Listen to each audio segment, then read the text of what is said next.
Halo, Assalamualaikum warahmatullahi wabarakatuh. Kembali lagi bersama saya.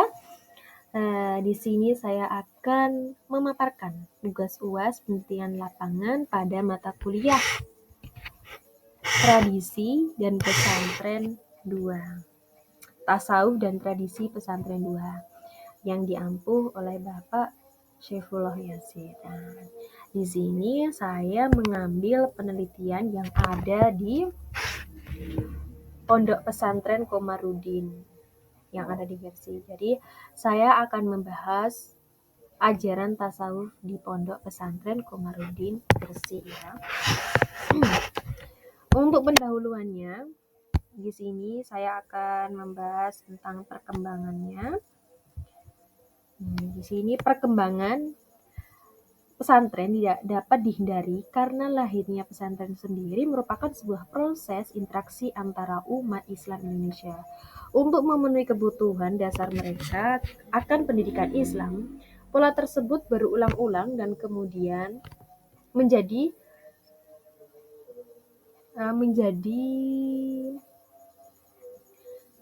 secara bertahap ya. Kemudian menjadikan kebiasaan baku atau adat istiadat hingga muncullah sebuah lembaga pesantren.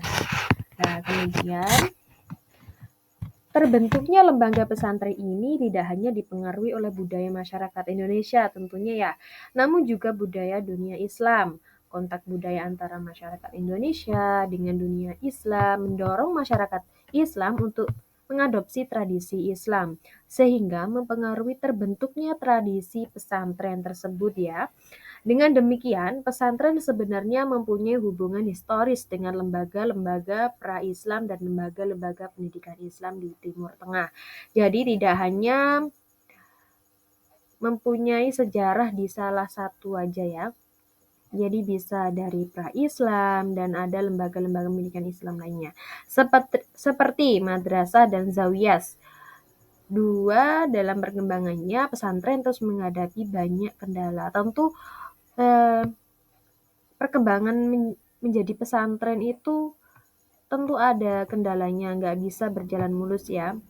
Salah satunya adalah perjuangan melawan modernisasi. Kemudian dari penjelasan di atas, saya ingin meneliti Pondok Pesantren Komarudin. Salah satu pesantren yang menjadi pembeda adalah Pondok Pesantren Komarudin Bungah, sebuah pesantren tua di Kabupaten Gresik. Pondok Pesantren Komarudin dibangun oleh Kiai Komarudin pada tahun 1188 Masehi dan kemudian diteruskan oleh Kiai Ismail, Kiai Sholih Mustafa, Kiai KHR, kemudian Kiai Ahmed, kemudian Kiai Soleh. Kiai Soleh ini sekarang masih ada ya.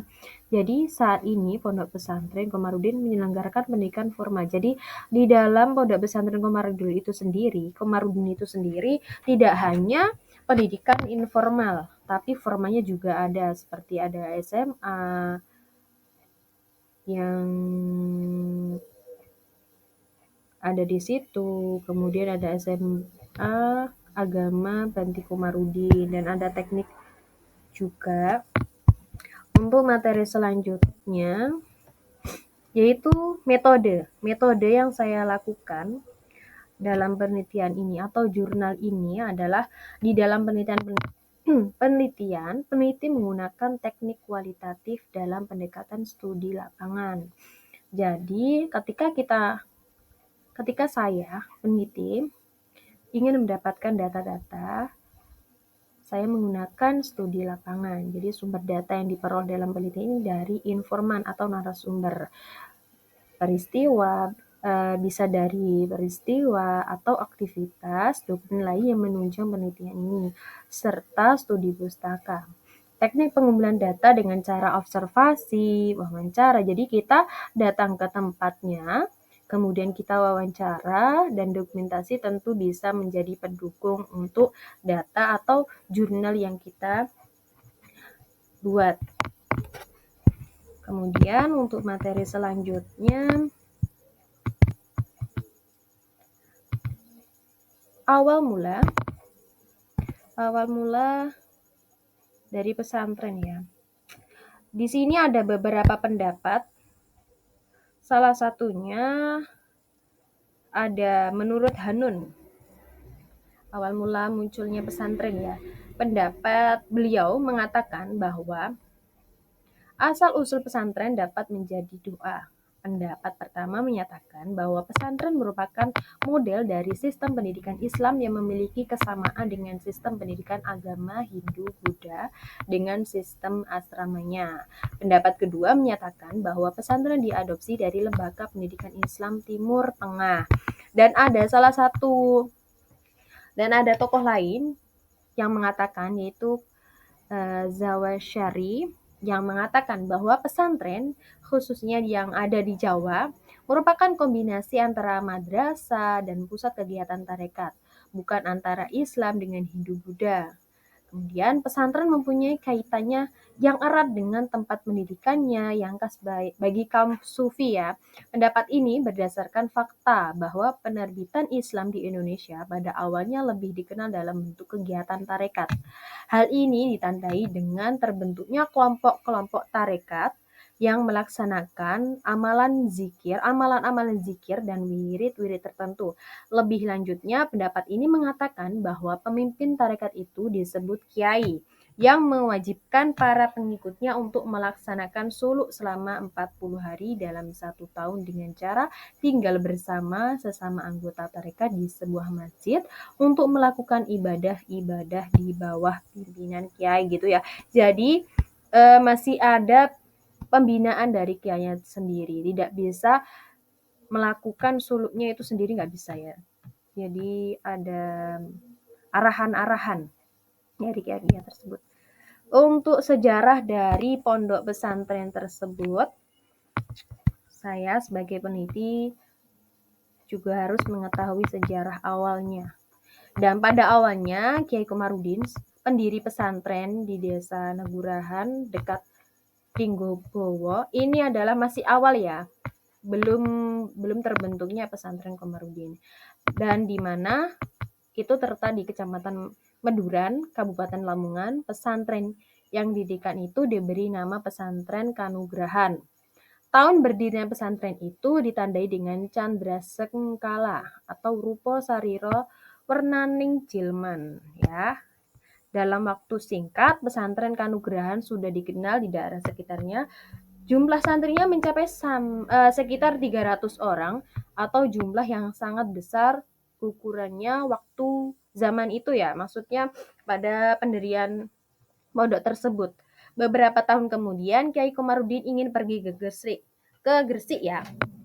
Tujuannya adalah untuk menemukan santrinya atau santrinya itu yang bernama Tirtorejo atau keturunan Kanjeng Sunan Giri, yang kala itu telah menduduki jabatan sebagai tumenggung di Gresik. Ya. Dalam perjalanannya menuju Gresik, tempat pertama yang disinggahi adalah desa Moro Bangkung, Kecamatan Manyar, Kabupaten Gresik. Ya, di desa inilah beliau mendirikan rumah atau sawung atau surau untuk tempat pengajaran ilmu agama. Tidak diketahui pasti berapa tahun Kiai Komarudin bermukim di desa Morok Bakung itu. Hanya diceritakan bahwa ada 3 anggota keluarga yang meninggal dunia dan dimakamkan di desa itu. Di antaranya adalah ibu mertua, putrinya yang dikenal dengan sebutan Mbok Dawud, dan cucu putri, menantunya. Makam itu diletakkan berderetan sehingga sampai sekarang dikenal oleh masyarakat dengan sebutan makam jejer telu. Atau maksudnya itu makam yang berjajar tiga makam gitu ya. Di sisi lain, oleh masyarakat setempat, nama desa Moro Bakung diduga berasal dari kata Moro dan Bakung gitu. Untuk selanjutnya, bentar. Lah, dari kata Moro Bakung tadi ada artinya sendiri ya. Jadi Moro itu artinya datang, kalau bahasa Jawanya itu Moro, kalau bahasa Indonesianya datang gitu ya. Sedangkan Bakung adalah singkatan dari kata Mbah Kakung yang maksudnya seorang sesepuh laki-laki. Mbah Kakung yang dimaksud tidak lain adalah Kiai Komarudin. Jadi kedatangan Kiai Komarudin di desa tersebut diterima sebagai kedatangan seorang sesepuh, Moroni Mbah Kakung atau Moroni Mbah Kakung ya, yang sangat diharapkan dan dicintai oleh masyarakat. Sebutan itu terabadikan menjadi nama sebuah desa hingga sekarang.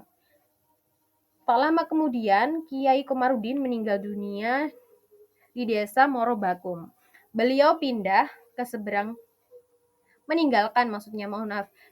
Tak lama kemudian, Kiai Komarudin meninggalkan desa Morobagung. Beliau pindah ke seberang Bengawan Solo ke arah utara, yaitu tepatnya di desa Wantilan, tak jauh dari desa Morobagung. Kepergiannya ini semata-mata ingin mencari lokasi yang dianggap sebagai tempat yang cocok untuk membangun sebuah pesantren seperti diharapkannya. Nah, dari perjalanannya itu beliau mempunyai kriteria atau kriteria tempat untuk didirikannya pondok pesantren tersebut. Nah, di sini ada 5 kriteria yang ideal oleh Kiai Komarudin untuk lokasi pesantrennya.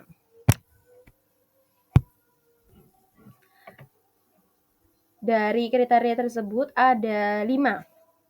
Beliau mengatakan tempatnya itu harus dekat dengan pemerintahan atau memudahkan hubungan dengan pusat kekuasaan. Yang kedua, dekat dengan jalan raya untuk memudahkan transportasi. Yang ketiga, dekat dengan pasar untuk memudahkan kebutuhan pokok. Yang keempat, dekat dengan hutan untuk memudahkan mencari kayu bakar, kemudian kebutuhan pokok yang lainnya. Untuk yang kelima yaitu udara yang mencukupi kebutuhan keluarga dan santri. Untuk yang selanjutnya, nah, selain dari sejarahnya dari Pondok Pesantren Komarudin, di sini juga ada kitab-kitab yang diajarkan. Dari hasil wawancara yang saya lakukan oleh Bapak Isa, itu beliau pengasuh Pondok Pesantren Komarudin juga kerabatnya pondok tersebut. Nah, di sini beliau mengatakan bahwa kitab-kitab yang diajarkan diceritakan di dalam buku manuskrip yang dibawa oleh Kiai Komarudin dari Madura bahwa banyak kitab-kitab yang diajarkan di pondok pesantren Komarudin tersebut. Namun, hanya ditemukan beberapa manuskrip yang di dalamnya terdapat beberapa kitab. Kitab-kitab tersebut diantaranya kitab Miftah, kitab Syahadatain, Fathul Mubin, kitab Syamsiah, kitab Asrorusolah, kitab Syarah Sidin, Masalah atau kitab tauhid, fikih dan tasawuf. Nah, begitu ya. Jadi setiap pondok itu mempunyai ciri khas sendiri dan punya kitab-kitabnya sendiri. Dan untuk selanjutnya yaitu strategi pengembangan pondok pesantren Komarudin Gresik. Selain itu juga dari hasil penelitian di pondok pesantren tersebut yang ada di Bungah Gresik menunjukkan bahwa dalam hal strategi pengembangan pesantren lebih menekankan pada peningkatan kualitas pendidikan yang mengacu pada strategi pendidikan nasional melalui pengolahan sumber daya yang berpengaruh langsung terhadap pelaksanaan kegiatan belajar mengajar. Hal ini menunjukkan bahwa strategi pengembangan yang dilakukan pesantren ini merupakan kelanjutan dari pengembangan sebelumnya yang oleh peneliti disebutkan. Ini beberapa ya. Yang satu yaitu pembaruan substansi atau isi pendidikan pesantren dengan memasukkan subjek-subjek umum dan kejuruan. Yang kedua yaitu pembaruan metodologi seperti sistem klasikal dan penjenjengan. Yang ketiga yaitu pembaruan kelembagaan seperti kepemimpinan pesantren dan versifikasi lembaga pendidikan. Untuk yang terakhir yaitu pembaruan fungsi dari fungsi pendidikan semata ditambah dengan fungsi sosial ekonomi. Oke. Untuk yang selanjutnya adalah nilai-nilai tasawuf. Nilai-nilai tasawuf yang ada di pondok pesantren Komarudin itu sendiri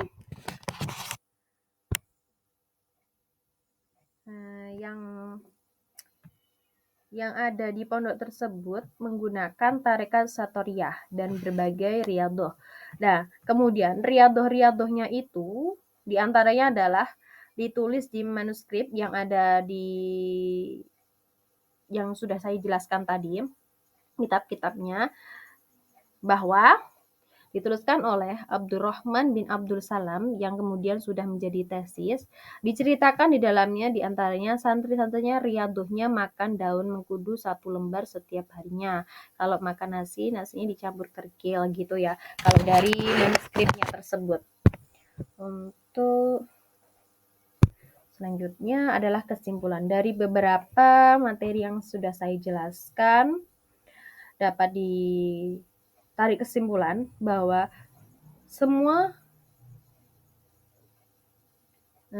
bahwa pondok pesantren Komarudin itu sendiri adalah pondok pesantren tertua yang ada di Gresik. Selain itu, di dalam pesantren tersebut juga memberikan beberapa nilai-nilai tasawuf yang diterapkan di pesantren tersebut.